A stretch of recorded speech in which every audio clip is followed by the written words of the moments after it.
나무하던 손을 쉬고 중실은 발밑에 깨금나무 포기를 들쳤다. 지천으로 떨어지는 깨금알이 손 안에 오르르 들었다. 익을 대로 익은 제철의 열매가 어금니 사이에서 오도독 두 쪽으로 갈라졌다. 돌을 집어 던지면 깨금알같이 오도독 깨어질 듯한 맑은 하늘. 물고기 등같이 푸르다. 높게 뜬 조각구름대가 해변에 뿌려진 조개 껍질같이 유난스럽게도 한편에 옹졸봉졸 몰려들있다. 높은 산등이라 하늘이 가까우련만 마을에서 볼 때와 일반으로 멀다. 9만리일까 10만리일까. 골짜기에서의 생각으로는 산기슭에만 오르면 만져질 듯 하던 것이 산허리에 나서면 단번에 9만리를 내빼는 가을 하늘. 산속의 아침나절은 졸고 있는 짐승같이 막막은 하나 숨결이 은근하다. 휘엇한 산등은 누워있는 황소의 등허리요. 바람결도 없는데 쉴 새 없이 파르르 나부끼는 사시나무 잎새는 산의 숨소리다.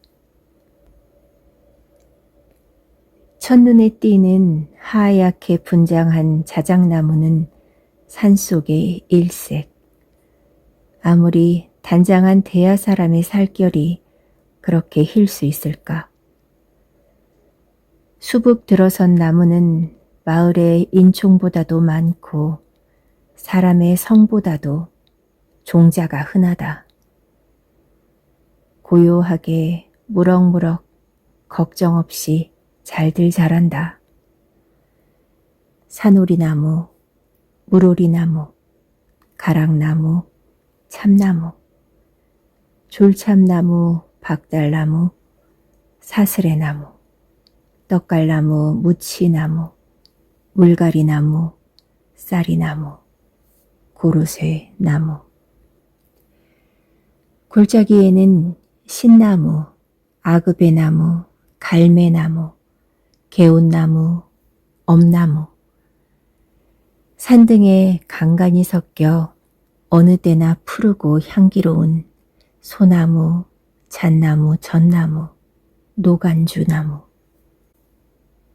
걱정 없이 무럭무럭 잘들 자라는 산속은 고요하나 웅성한 아름다운 세상이다. 과실같이 싱싱한 기운과 향기, 나무 향기, 흙냄새, 하늘 향기, 마을에서는 찾아볼 수 없는 향기다.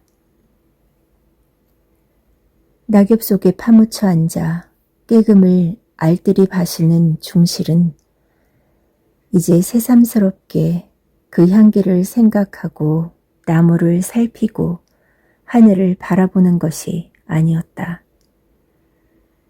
그런 것은 한데 합쳐 몸에 한박 젖어들어 전신을 가지고 모르는 결에 그것을 느낄 뿐이다.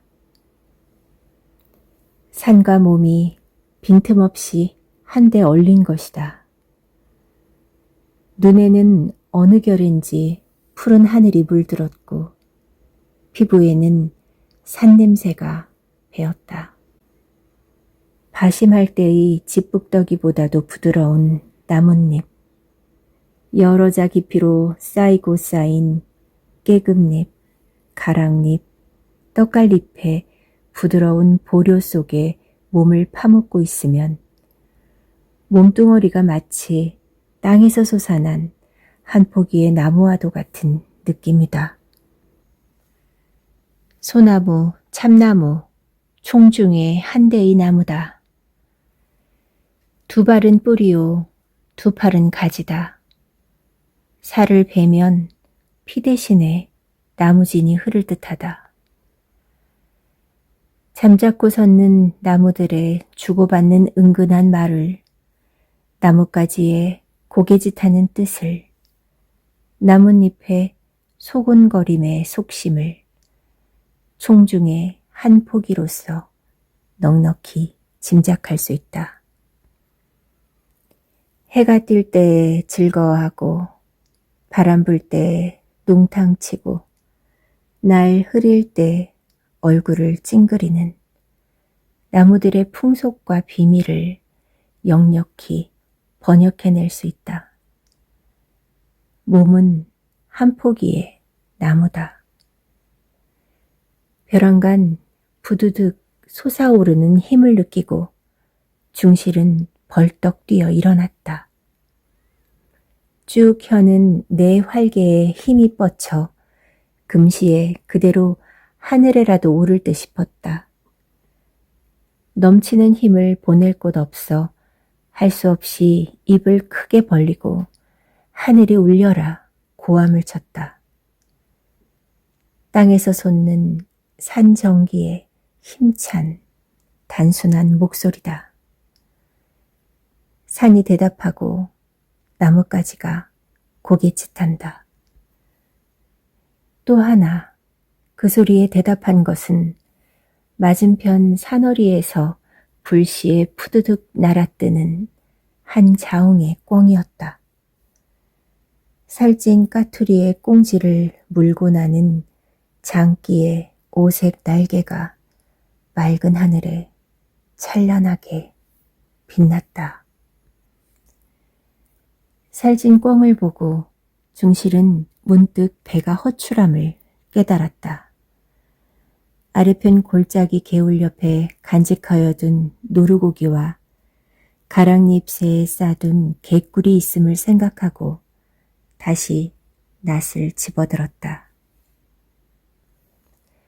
처참 때까지에는 한 점은 채워 놓아야 파장되기 전에 읍내에 다다르겠고 팔아가지고는 어둡기 전에 다시 산으로 돌아와야 할 것이다. 한참 쉰 뒤에라 팔에는 기운이 남았다. 버스럭거리는 나뭇잎 소리가 품 안에 요란하고 맑은 기운이 몸을 한바탕 몇 감긴 것 같다. 산은 마을보다 몇 곱절 살기가 좋은가. 산에 들어오기를 잘했다고 중칠은 생각하였다.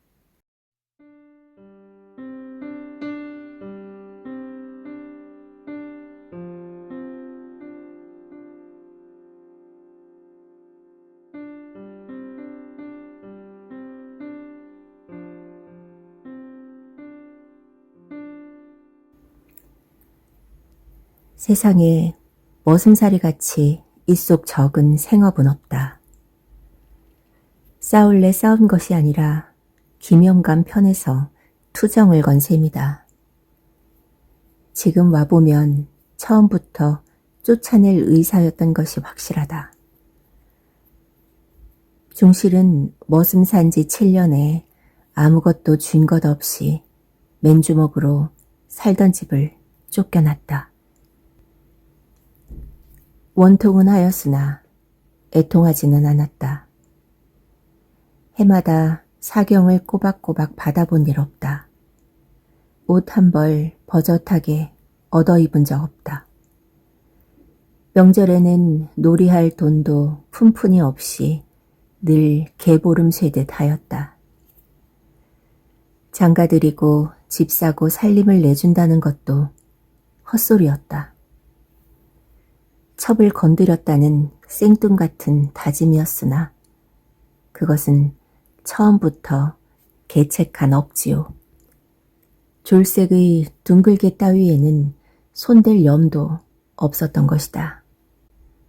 빨래하러 갔던 첩과 동구 밖에서 마주쳐 나무찜을 지고 앞서고 뒤서서 돌아왔다고 의심받을 법은 없다. 첩과 수상한 놈팡이는 도리어 다른 곳에 있는 것을. 애매한 중실에게 엉뚱한 분풀이가 돌아온 셈이었다. 가살스런 첩의 행실을 휘어잡지 못하고 늙음악판에 속 태우는 영감의 신세가 하기는 가엾기는 하다. 더욱 엉클어질 앞일을 생각하고 중실은 차라리 하직하고 나온 것이었다. 넓은 하늘 밑에서도 갈 곳이 없다. 제일 친한 곳이 늘 나무하러 가던 산이었다. 집복더기보다도 부드러운 두툼한 나뭇잎의 맛이 생각났다. 그 넓은 세상은 사람을 배신할 것 같지는 않았다. 빈 지게만을 걸머쥐고 산으로 들어갔다. 그 속에서 얼마 동안이나 견딜 수 있을까가 한 시험도 되었다. 박중골에서도 올이나 들어간 마을과 사람과는 인연이 먼 산협이다. 산등이 펑퍼짐하고 양지 쪽에 해가 잘 쬐고 골짜기에 개울이 흐르고 개울가에 나무 열매가 지천으로 열려있는 곳이다. 양지 쪽에서는 나무하러 왔다 낮잠을 잔 적도 여러 번이었다. 개울가에 불을 피우고 밭에서 뜯어온 옥수수 이삭을 구웠다. 숲풀 속에서 찾은 으름과 나뭇가지에 익어 시든 아그배와 산사로 배가 불렀다. 나뭇잎을 모아 그 속에 푹 파고든 잠자리도 그다지 춥지는 않았다. 이튿날 산을 헤매다가 공교롭게도 주영나무 가지에 야트막하게 달린 벌집을 찾아냈다. 담배 연기를 피워 벌떼를 이지러뜨리고 감쪽같이 집을 드러냈다. 속에는 맑은 꿀이 차 있었다. 사람은 살라고 마련인 듯 싶다. 꿀은 조금으로도 요기가 되었다. 개와 함께 여러 날 양식이 되었다. 꿀이 다 떨어지지도 않은 그저께 밤에는 맞은편 심산에 산불이 보였다. 백일홍같이 새빨간 불꽃이 어둠 속에 가깝게 솟아올랐다. 낮부터 타기 시작한 것이 밤에 들어가서 겨우 알려진 것이다. 누에에게 먹히는 뽕잎같이 아물아물 헤어지는 것 같으나 기실은 한자리에서 아롱아롱 타는 것이었다. 아귀의 혀끝같이 널름거리는 불꽃이 세상에도 아름다웠다.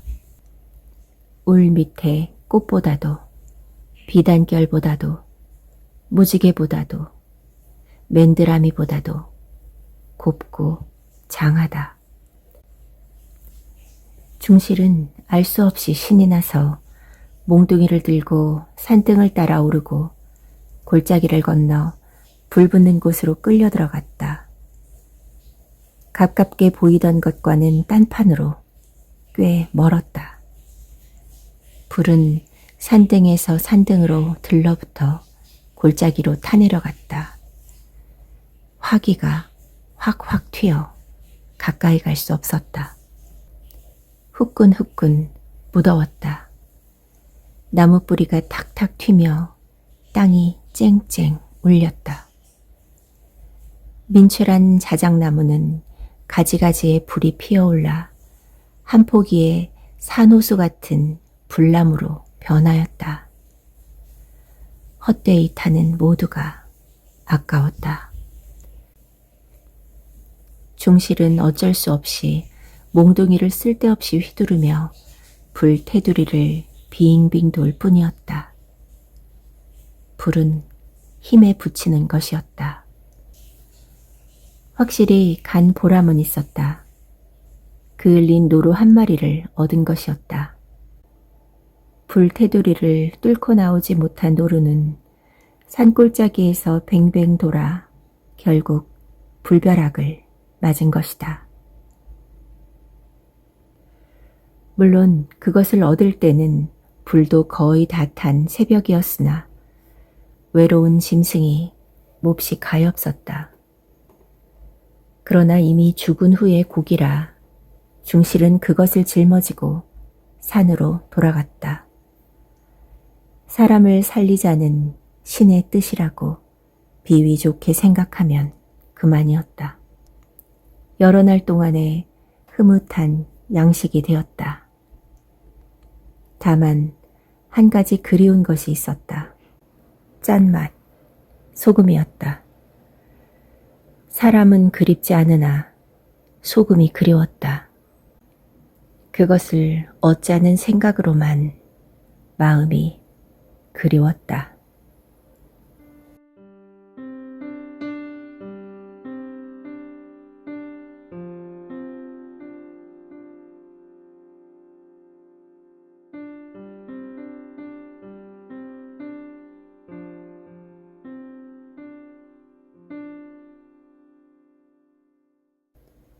힘 잘하는 데까지 지었다.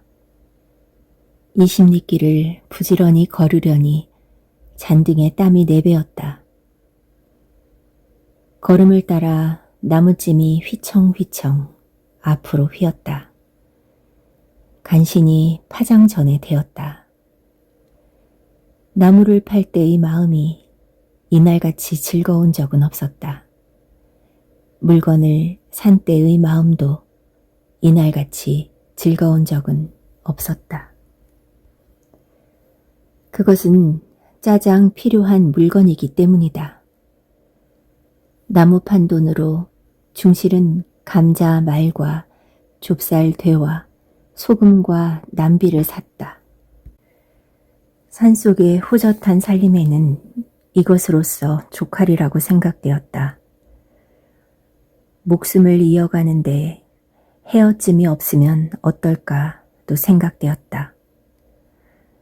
올 때보다 짐이 단출하여 지게가 가벼웠다. 술집 골방에서 왁자지껄하고 싸우는 것도 전과 다름없다.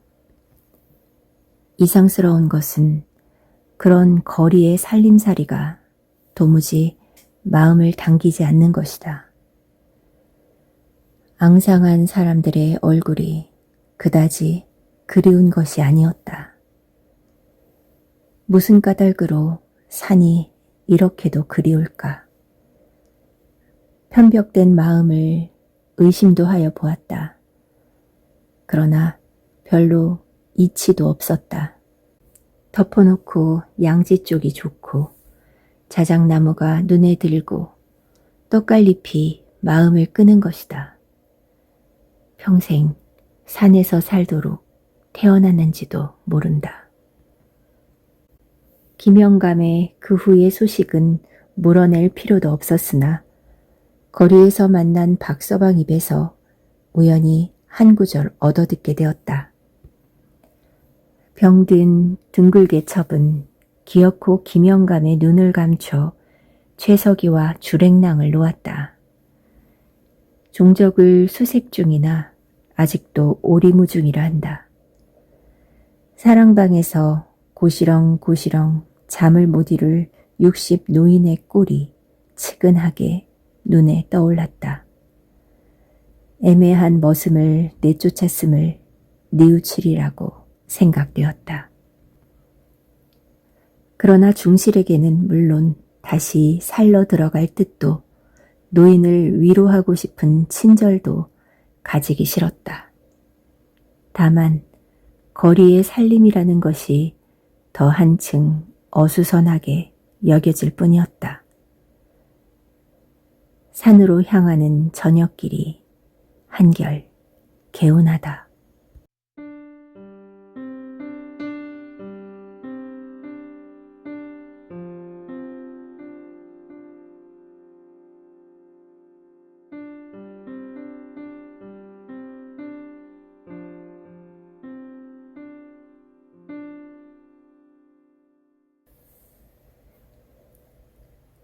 개울가에 남비를 걸고 서투른 솜씨로 지은 저녁을 마쳤을 때에는 밤이 저기 어두웠다. 깊은 하늘에 별이 총총 돋고 초생달이 나뭇가지를 올가미 지웠다. 새들도 깃들이고 바람도 자고 게을물만이 쫄쫄쫄쫄 숨쉰다. 검은 산등은 잠든 황소다. 등걸불이 탁탁 튄다. 나뭇잎 타는 냄새가 몸을 휩싸며 구수하다. 불을 쬐며 담배를 피우니 몸이 훈훈하다. 더 바랄 것 없이 마음이 만족스럽다. 한 가지 욕심이 솟아올랐다. 밥 짓는 일이란 머슴에 할 일이 못 된다.